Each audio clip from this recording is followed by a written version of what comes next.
Hello and welcome to Newsfeed on Trust TV. I am Sumaya Abubakar, taking you through the stories trending online that people are talking about and sharing around the globe today. Kano government holds salaries of over 10,000 workers employed by former Governor Ganduje. All police convoys nationwide, including mine, must observe traffic regulations, IGP orders policemen. Nnamdi Kanu's release is central to peace in Southeast, says Ohaneze Ndibu. I stepped back and gave my space to my son, wife and mother of Titanic sub-disaster victim said.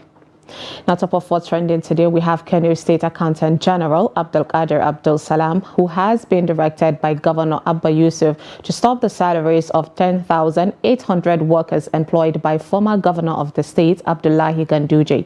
Abdulkadir Abdul Salam, who made the announcement on Monday, June 26th, said an investigation will be carried out to establish the authenticity of the workers' engagement. Those illegally recruited will be removed. The affected workers can continue working in their various posts until the investigation is concluded. According to him, there are allegations that some are with fake certificates, some of them are children of big men, some of them are ghost workers. There are also all local government workers who were converted to state workers' payroll by the former administration but will be returned to the local government. They will be returned their initial place and will get their salaries. They were, however, asked to continue working where they were posted. And there are several allegations, and that is why the governor stopped their salaries for this month. So the governor ordered that a thorough verification be carried out on the process of their employment, he said. A netizen commented, "This is what you get when you put a person in a leadership position that knows absolutely nothing about leadership. Leadership quality is lacking. This is a sign of a man that has nothing to offer." A guy said, "Yusuf, stop this politics of vengeance. Governance is continuity. Stop rubbishing your predecessors' legacies." A lady added, "This one didn't become governor to work or unify the state, but to go on a vendetta." Next on what's trending, we have the Acting Inspector General of Police, IGP Olukayode Egbetoku, has said that henceforth all police convoys must observe traffic regulations, starting with his convoy. The police chief gave the directive when he met with police mobile squadron and commanders at the force headquarters on Monday, June 26th.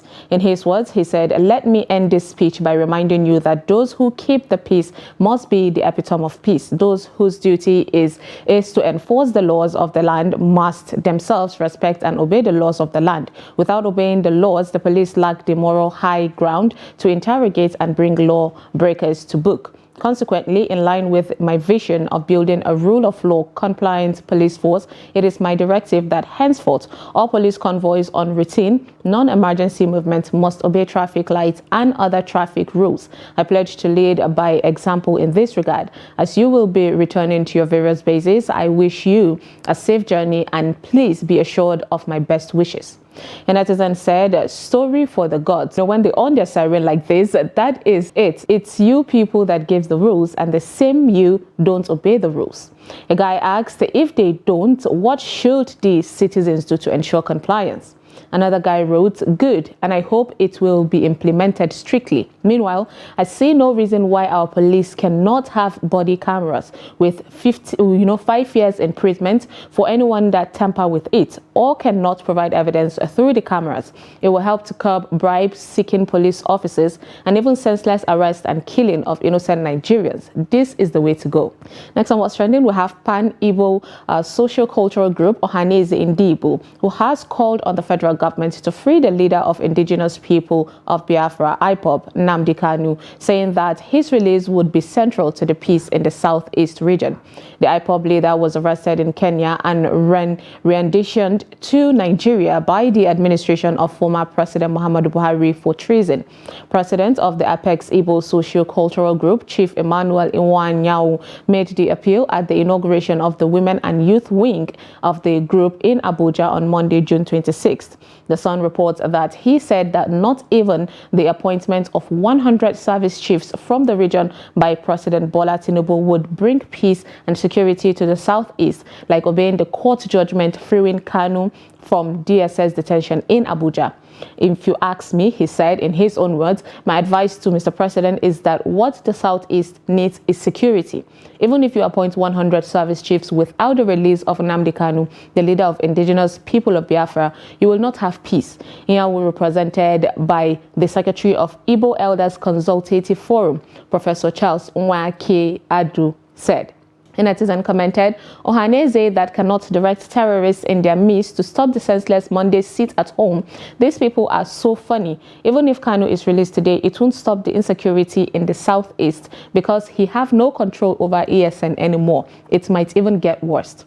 Another said, why would a socio-cultural group that speaks for a region hinge the peace in that region on the release of a separatist, known enemy of the state? It just doesn't add up. And someone said, what about the unknown gunmen? I feel like getting rid of them would be a better way to achieve peace in the region. Next on What's Trending, we have the Nigerian footballer Akinkunmi Amo bags 1 year imprisonment for sexually assaulting 3 women in Denmark. Former Golden Eaglet star Akinkunmi Amo, who has been described as Nigerian Messi, has been convicted and sentenced to 1 year imprisonment for sexual assault by the district court in Denmark. Amo was first arrested on September 10, 2022, after being released on bail on October 7, 2022, shortly after Danish authorities filed criminal charges against him. The 20-year-old FC Copenhagen star, who was accused of sexually assaulting 3 women, was sentenced on Friday, June 23rd. According to reports, the top player in Danish football was charged with rape in a sexual relationship other than intercourse, as well as attempted rape and violations of 2 more women. He was found guilty of all 3 charges in the Copenhagen District Court by a dissenting magistrate on Friday afternoon and was sentenced to 1 year imprisonment. The court also reportedly slammed him with a 6-year entry ban to Denmark. Amo is said to be appealing the decision, although it is not known when the appeal will go to court. A netizen wrote, they didn't tell him that number 1 caution, as a footballer, is to avoid white women. A lady said, lack of sexual discipline has ended a lot of dreams. Another person said, people that don't know how Europe is attacking this guy. Whether you touch or you don't touch, if a white girl says you touched, that is it, except you get CCTV proof. Now let's take a short break, and when we come back, you will see what is happening these days in Atlanta. Stay tuned.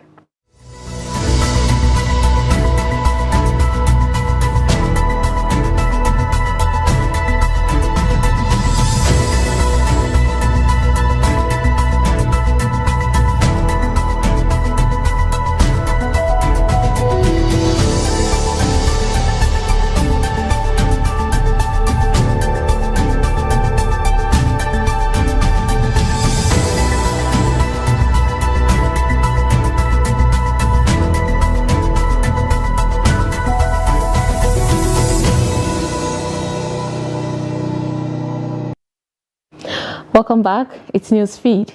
A US-based Nigerian lady who narrates how her wig was snatched from her head in a broad daylight in Atlanta.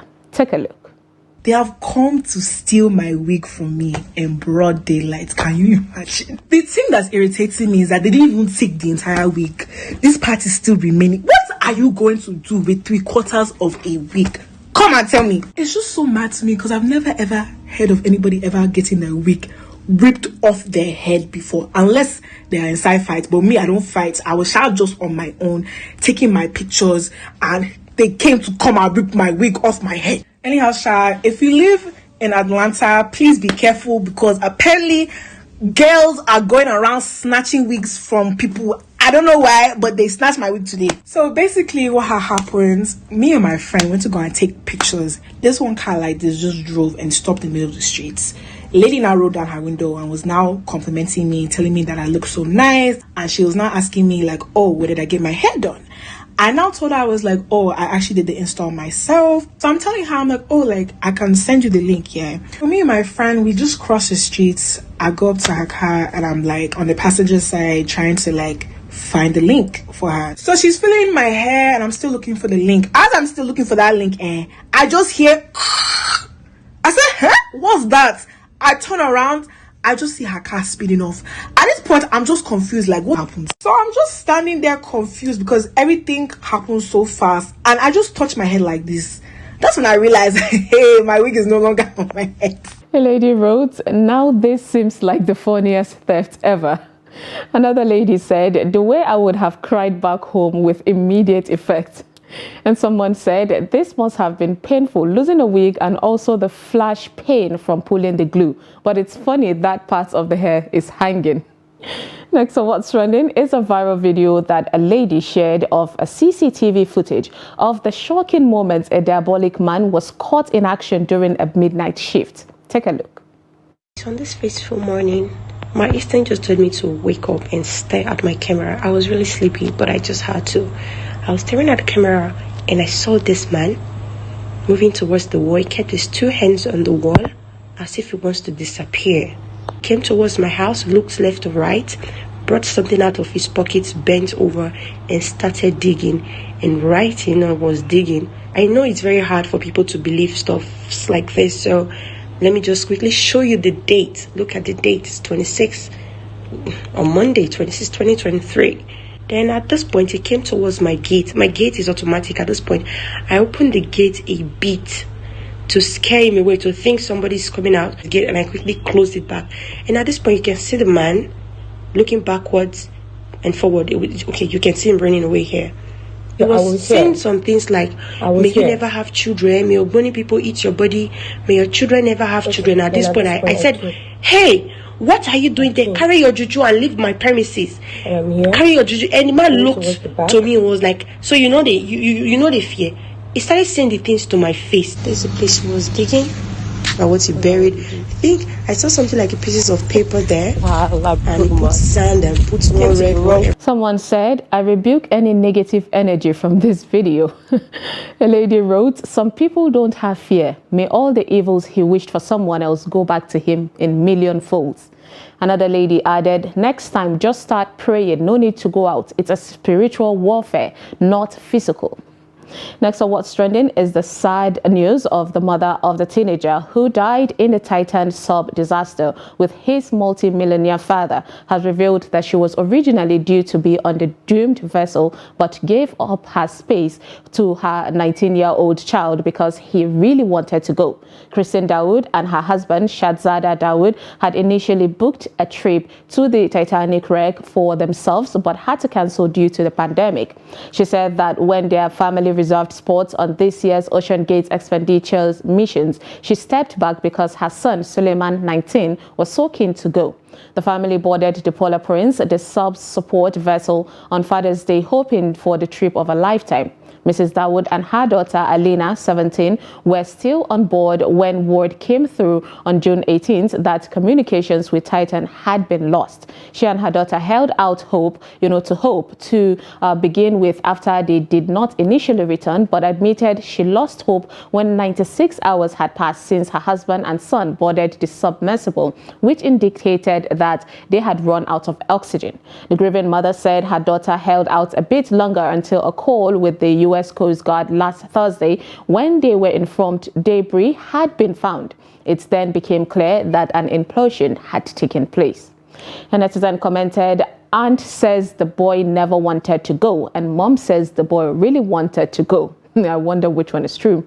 Another said, how can you allow your teenage son go under the ocean because he really wanted to go? That is why I love Nigerian moms. A guy said, simply because it's not her time to die. That is God's way of doing things. Lucky her, but the trauma of losing her child and husband cannot be comprehended. True. And lastly, onto a funny video of a not so brave puppy poking a cat. Take a look.